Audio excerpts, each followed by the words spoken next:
usually pushed. It's enforced. We have scheduled times for water supply. People do buy their tanks.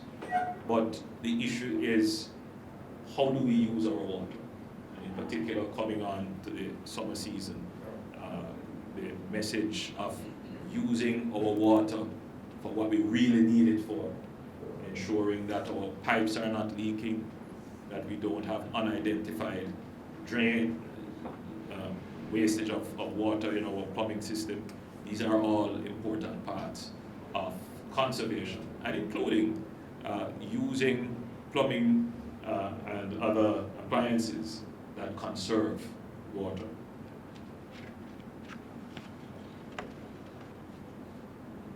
Enhanced public education.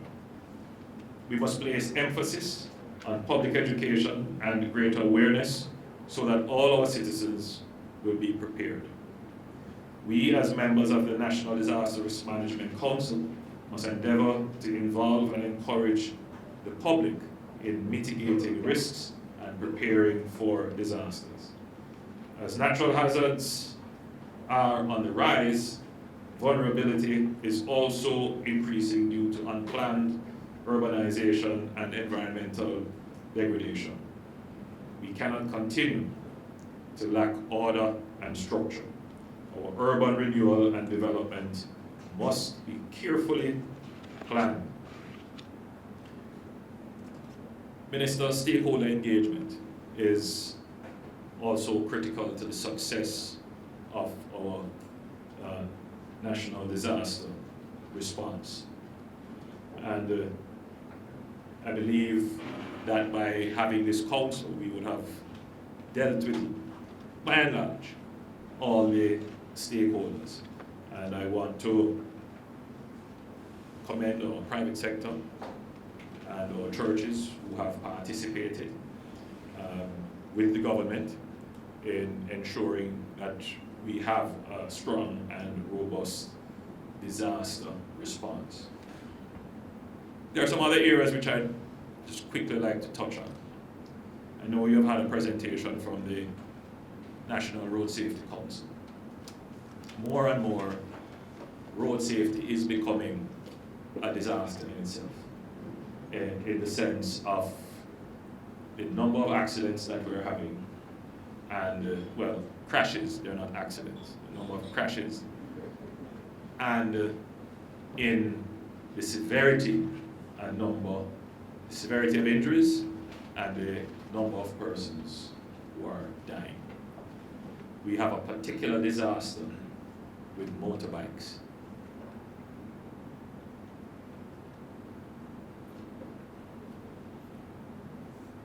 Government obviously would like to act, change the law. And for some, we're puzzled. What is the necessity of having a motorbike that you can hear coming a mile away and that could be misconstrued as a gunshot? What's the value of that?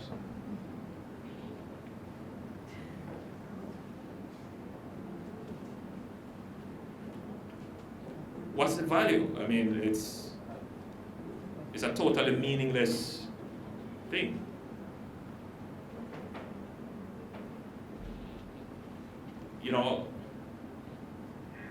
We wonder what is the rationale of someone deciding to go on a motorcycle without any protection, without a helmet, without eye protection, and ride at incredible speeds which are only reserved for closed circuits, where not even the professionals ride so carelessly, and then injure themselves. And then when they are taken to the hospital, they have a right to medical attention. They have a right to your hard-earned tax dollars to mend them. when they have been careless, indeed stupid. But the social consciousness of some very vocal people in Jamaica who have led this country intellectually for a long time is that government should not take instrumental action because somehow it is depriving the little man of something, the small man of something. It is taking away somebody's free right to ride a motorcycle carelessly, put other people's life in danger, use your tax dollars to mend them when they take such socially irresponsible decisions. But it is their right.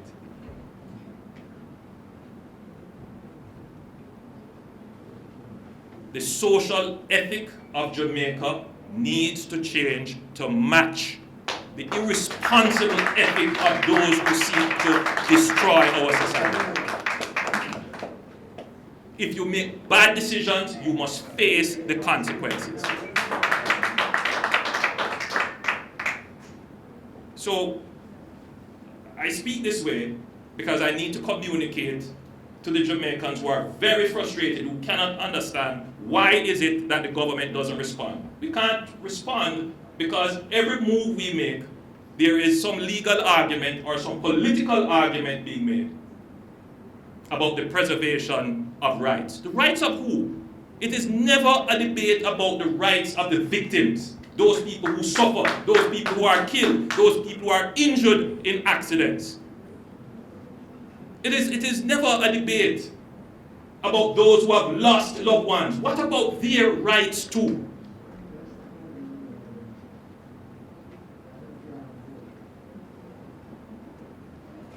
But we pay attention.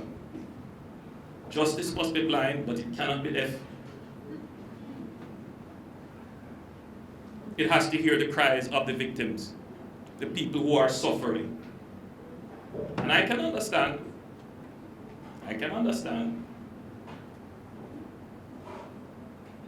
that there must be defense of our democracy and our rights.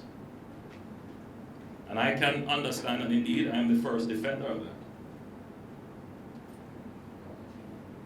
that we cannot allow an emergency or a disaster to change the liberal nature of our democracy. There's no greater Democrat than myself. But disorder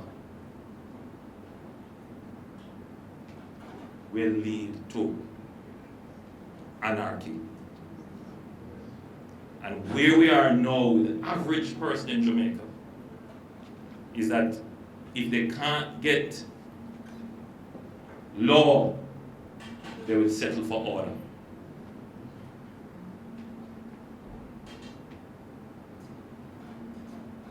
So those who believe that their very eloquent pronouncements about rights are finding favor with the masses of the people, what they are doing is increasingly alienating the people from the system of justice and law enforcement. And very soon you will see even more, let me not go down that road, but let us hope we don't see more occurrences of extrajudicial activities and jungle justice activities, citizens taking matters into their own hands. And I say this because, and I'm digressing a bit, but the point I have to make, since I have an audience like this and I see some news houses here.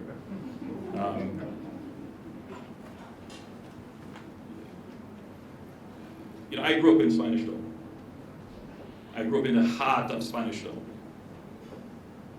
And Denise as well. And it is not a place that we want to in any way get out of control. It has the potential, if it is not dealt with strongly and firmly and immediately, to claim many more lives. The level of organized criminal activity there is a national emergency.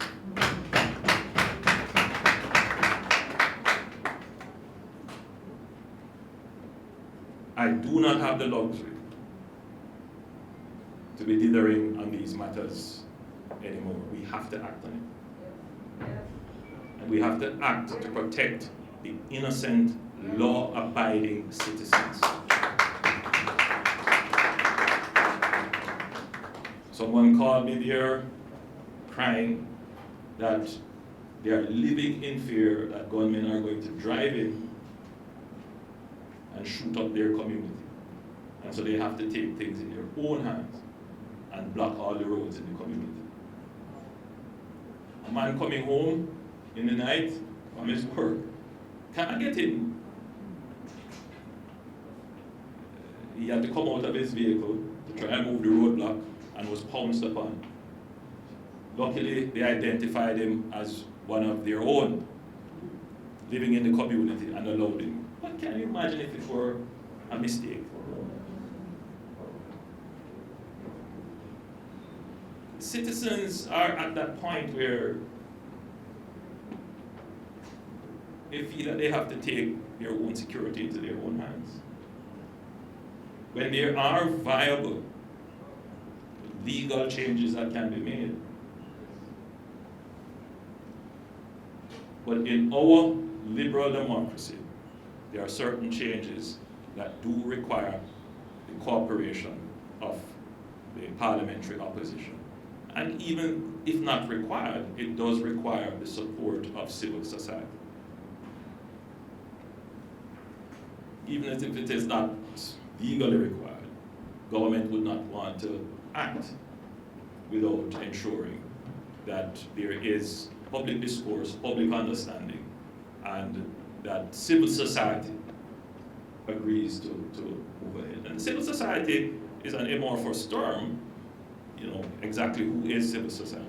Is it the people who write columns every day and call in on radio programs, or whose voices we hear all the time because they have many letters behind their names? Or is it your average community group and citizen association who live in fear? You know, I've expressed my views on a number of these matters, and I have been wrongly chastised by those whose thinking have got us here in the first place. Let me say that their thinking will not get us out of these problems. It is time that we change and change our laws to match our problems. So, having digressed, because it is a disaster that has to be managed. I mean, when you have 4 people being killed and tragic accidents that we see, these are many disasters that have to be treated with our emergency response and our police and our hospitals and our fire brigade. They are all part of the disaster response. So again, let me thank you all for coming. You've been a wonderful audience. I have not seen anyone yawn or turn away.